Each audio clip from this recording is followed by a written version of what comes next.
Cette vidéo ne sera sans doute pas la dernière à prendre les chemins de traverse des théories sur les anneaux de pouvoir, car je ne doute pas que le 8e et dernier épisode ouvrira la voie à de nouvelles spéculations plus ou moins fructueuses. Toutefois, ce sera la dernière avant les révélations attendues demain vendredi, même si je vous préviens tout de suite, il ne faut pas regarder un épisode en attendant uniquement tout un chapelet de réponses, car c'est évidemment la meilleure façon d'en ressortir déçu.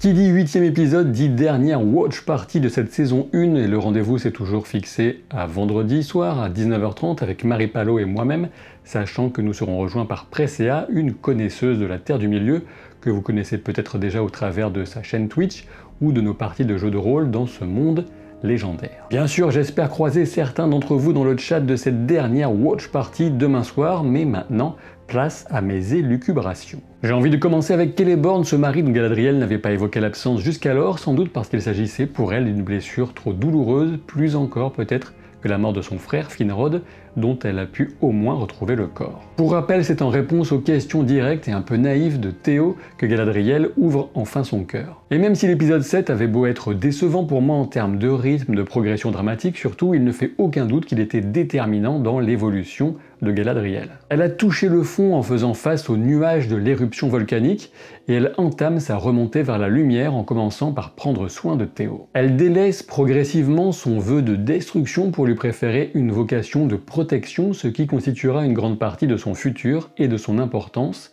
pour la Terre du Milieu. Revenons à Celeborn. Galadriel évoque leur rencontre alors qu'elle dansait dans une clairière de fleurs dans un lieu et une époque qui semblaient éloignés de la guerre. On a au moins deux origines possibles pour Celeborn selon les versions envisagées par Tolkien, mais il me semble qu'on peut assez facilement deviner celle qui est sous-entendue par cette description qui dresse un parallèle volontaire avec la mythique rencontre de Beren et Luthien. La guerre avait déjà commencé entre les Noldor et Morgoth, mais durant ces siècles, il y eut de nombreuses pauses et des moments d'attente. Galadriel a vécu au Doriath, le royaume d'Elosingol et Melian, et c'est là sans doute qu'elle a rencontré Celeborn, qui n'est autre que le petit-neveu de Thingol. Le nom Celeborn provient du Sindarin et il signifie argent et grand, sachant qu'on peut clairement y voir une référence aux arbres de Valinor. Dans l'autre version qui avait la préférence de Tolkien, jusqu'à la fin de sa vie, Celeborn était un elfe vivant au Valinor, à Alqualondé pour être exact, ce qui placerait leur rencontre plutôt dans la vie de Galadriel. Quand elle évoque le départ de Celeborn pour la guerre, Galadriel dit qu'elle l'avait traité de palourde d'argent alors que son armure était mal ajustée, un clin d'œil à la signification de son nom et à la couleur de son armure, bien sûr. Une information aussi sur le fait qu'à l'époque, Galadriel n'avait sans doute pas encore pris les armes et que c'est en réaction à la disparition de Celeborn et à la mort de son frère Finrod qu'elle se serait lancée physiquement dans les conflits. Du moins on peut le supposer. Évidemment, nous savons que Galadriel retrouvera Celeborn d'une façon ou d'une autre, et deux options s'offrent à nous. La première, c'est que Celeborn est bien vivant et que les deux, lui et Galadriel, ont été trop occupés ou incapables de se retrouver sur plusieurs centaines d'années, voire plus encore, tout dépend en combien d'années on présuppose s'être écoulé au deuxième âge dans cette chronologie compressée par la série. Cette option me semble un peu ridicule, j'avoue, même s'il est vrai que l'une des grandes caractéristiques de la relation entre Galadriel et Celeborn dans les écrits consiste en leur long temps de séparation. Ici, avec cette idée d'un départ à la guerre et la conviction qu'il aurait trouvé la mort, j'imagine mal Celeborn faire le choix de laisser son épouse Galadriel sans nouvelles de lui, ce qui ne laisse que l'option de l'emprisonnement. Emprisonnement, admettons, mais par qui? Aucun orc ne conserverait un elfe aussi longtemps prisonnier, et si Sauron l'a gardé, on peut supposer qu'il ne resterait plus grand chose de Celeborn, donc ce n'est pas très satisfaisant. Certains pourraient s'amuser, j'imagine, avec l'idée que Celeborn serait Adar, mais cela n'a aucun sens puisque la face-à-face entre Adar et Galadriel a déjà eu lieu, et que s'il y avait dû y avoir révélation, cela serait survenu à ce moment précis. Il reste possible que la série nous invente un Celeborn trop occupé pour retrouver Galadriel, mais je pense que ce serait vraiment une mauvaise décision, à moins d'une explication convaincante que je ne parviens tout simplement pas à imaginer pour l'instant. Reste donc la théorie, l'option que j'avais rapidement évoquée dans mon analyse de l'épisode 7 et qui me plaît davantage, celle d'une fusion entre les personnages de Celeborn et de Glorfindel. Glorfindel est un elfe de grand pouvoir et surtout d'une noblesse d'âme exemplaire. Il s'était sacrifié pour vaincre un Balrog durant la chute de la cité de Gondolin, sauvant ainsi de nombreux elfes ainsi que Tuor, Idril et leur fils Eärendil, oui, le père d'Elrond. Et lorsque le Féa de Glorfindel, son âme, est revenu en Valinor dans les salles de Mandos, il a rapidement été réincarné et il a grandi encore en puissance, suivant les enseignements des Eldar sur place et des Maiar, qui vivent au pays bienheureux, et notamment celui d'Olorin qui sera connu plus tard sous le nom de Gandalf. Le roi des Valar, Manwë, décida de renvoyer Glorfindel vers la Terre du Milieu avec la mission d'aider Gil-galad et Elrond dans leur lutte contre Sauron. D'une façon ou d'une autre, je veux absolument voir Glorfindel ou son équivalent en saison 2 ou 3, et cet équivalent pourrait donc être Celeborn en lui donnant une partie de l'histoire de Glorfindel. Celeborn deviendrait un elfe doté d'une grande puissance cachée qui aurait un rôle important à jouer, sans se résumer « Ah ouais, Celeborn, le type qui a épousé Galadriel par miracle ». On sait par ailleurs que Glorfindel sera celui qui prophétisera au troisième âge que le roi sorcier ne tomberait pas de la main d'un homme. Peut-être que la série pourrait déjà leur permettre de se croiser d'une façon ou d'une autre dès le deuxième âge, puisque le roi sorcier, on devrait bien le voir dans la série. Eh oui, je sais, je vous vends un petit peu du rêve avec cette théorie.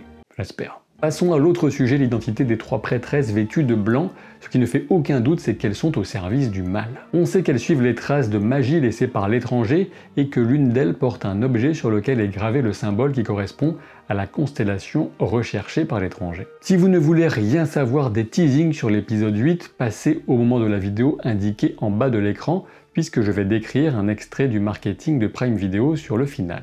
On sait d'une part que les trois prêtresses feront face à l'étranger, et d'autre part qu'elles diront à quelqu'un, en résumé, il est temps de vous révéler, Seigneur Sauron. Alors bien évidemment, je pense qu'il s'agit là de nous induire en erreur, l'étranger n'est pas Sauron, contrairement aux nombreux indices qui allaient en ce sens pour nous perdre, et les trois prêtresses le recherchent soit pour le corrompre, soit plus certainement pour le détruire. Je pense donc qu'on aura un affrontement magique entre tout ce beau monde, les trois prêtresses et l'étranger, avec les pieds velus au beau milieu de tout ça. On a même un plan rapide qui montre le changement de la couleur des yeux de Nori, ce qui laisse supposer qu'une prêtresse au moins prendra la forme de la pied velue pour approcher l'étranger et le prendre par surprise. Sournois. Et moi aussi, c'est par surprise que je vous rappelle qu'il faut que vous vous abonniez à la chaîne si ce n'est pas encore fait, à moins de vouloir vous retrouver avec les prêtresses blanches dans vos placards. Moi, la menace sonne un petit peu bizarre, tant pis. Quoi qu'il en soit, il ne fait aucun doute pour moi que les prêtresses sont au service du mal, comme tout ce qu'on peut trouver dans un placard de manière générale. Ce qui est plus intéressant, c'est de savoir si elles sont directement des prêtresses de Morgoth ou de Sauron, ou de manière un peu plus détournée au service d'un autre Istari qui aurait déjà cédé au mal. Cette idée découle de la théorie des mages bleus qui voudrait que l'étranger soit un mage bleu, ou tout du moins un personnage original inspiré d'un mage bleu. Je vous rappelle que Tolkien a imaginé deux versions pour les mages bleus dans la première, ils ont échoué dans leur mission, et ils ont cédé au mal, à l'exemple de Saruman, créant même des cultes impies. Dans la seconde version qu'il favorisait plus tard dans sa vie, les mages bleus ont réussi à réduire l'influence de Sauron dans les parties orientales de la Terre du Milieu, ce qui a potentiellement évité sa victoire finale. Dans la série, les scénaristes pourraient s'inspirer de ces deux versions à la fois, avec un mage bleu déjà installé qui a cédé au mal, et le second, l'étranger qui recherche son compagnon et qui, aidé des pieds velus, parviendra à remettre une partie des populations de Rhûn, l'Est lointain, dans le droit chemin. Ce serait certes une direction à la fois inédite, créative et potentiellement aussi passionnante que casse-gueule, puisque la série n'aurait alors aucune base écrite sur laquelle s'appuyer. Les prêtresses ont l'air d'être directement sous les ordres de Sauron, mais peut-être que la magie leur a été enseignée par l'autre mage bleu, ou équivalent bien sûr, ce qui rendrait tout ça peut-être plus intéressant à mes yeux. Justement, puisqu'on parle du loup, quand verra-t-on la queue de Sauron? Enfin, vous m'avez compris, j'espère, je faisais bien sûr référence à sa transformation en le plus terrible loup-garou que la Terre du Milieu n'ait jamais vu. Enfin, vous le savez, pour moi, il reste peu de place au doute, Sauron est Halbrand, et ce qu'il reste à faire à la série, c'est, j'espère, un peu d'explication pour comprendre exactement quel était son plan et quelle est la part de hasard et de manipulation dans tout ce qui a pu se dérouler depuis sa rencontre avec Galadriel sur ce radeau. Au sujet d'Halbrand, on peut notamment se demander si sa blessure est totalement volontaire. Après tout, cette blessure ressemble méchamment à celle qu'a pu nous décrire Adar lorsqu'il prétendait avoir ouvert Sauron en deux. Alors se pourrait-il que la guérison de Sauron Halbrand ne soit pas totale et que le pouvoir qu'il aurait utilisé pour se masquer ait fini par trop lui coûter et faire se rouvrir sa blessure? Aucune certitude, mais ce qui est clair, c'est que Halbrand va rencontrer Celebrimbor et ajouter son petit grain de sel dans les projets de création grandiose qui animent déjà le petit-fils de Fëanor. Au passage, il faut savoir que le nom Anatar n'apparaît pas dans les appendices du Seigneur des Anneaux, j'ai vérifié. Cela implique que la série n'a pas les droits sur ce nom et que le Seigneur des Dons n'apparaîtrait pas tel qu'on l'imagine. Ce qui reste très nébuleux, c'est la façon dont l'histoire permettra à Galadriel d'avoir des premiers soupçons tout en s'assurant qu'Halbrand puisse continuer de travailler avec Celebrimbor alors même qu'il est supposé retourner s'occuper des humains des terres du Sud à Pelargir. Un joli sac de nœuds qui me laisse dubitatif, espérons que l'épisode saura y faire face avec élégance, même si, encore une fois, un épisode n'est pas fait uniquement pour apporter des réponses à nos propres obsessions. Et si je parle de premier soupçon pour Galadriel, c'est que cela me semble indispensable pour boucler son arc de la première saison. Du côté de Sauron, alias Halbrand, il aura sans doute à revenir au Mordor et à asseoir son autorité sur les orques. Mais alors Sauron va-t-il reprendre Adar à son service ou le tuer? J'ai tendance à pencher pour la deuxième option, quitte à prendre l'apparence d'Adar si besoin, pour convaincre les orques de servir Sauron à nouveau. Je ne vais pas partir sur des théories pour tout le reste, mais du moins pour le Mithril, on peut supposer que la petite quantité récupérée par Elrond devrait suffire pour un ou plusieurs anneaux bien sûr, sachant que l'exploitation du gisement ne devrait survenir que bien plus tard. J'imagine que les showrunners voudront mettre la chute de Khazad-dûm au deuxième âge pour le plaisir de nous montrer la destruction semée par le fléau de Dolin, ce fameux Balrog, mais espérons au moins que s'ils le font vraiment, ils garderont ça pour la dernière saison. On pourrait y voir un choix qui n'est pas totalement inintéressant, du moins pour expliquer pourquoi les nains ne participeront pas massivement à la dernière alliance. Personnellement, je me suis toujours demandé pourquoi les nains n'y étaient pas présents en masse puisque le destin de la Terre du Milieu se jouait bel et bien.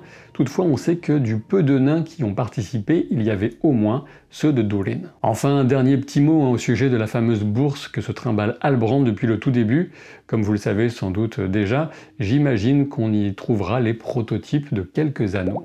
Je vous rappelle qu'on se retrouve ce vendredi 14 octobre en Watch Party à 19h30 sur la chaîne Twitch de Prime Video France et bien sûr, ma vidéo d'analyse de ce dernier épisode sortira demain dans la soirée. Ce t-shirt vous plaît, vous trouverez un lien en description de la vidéo avec même un code de réduction à partir de 2 articles et je vous dis à très vite pour de nouvelles aventures. Salut!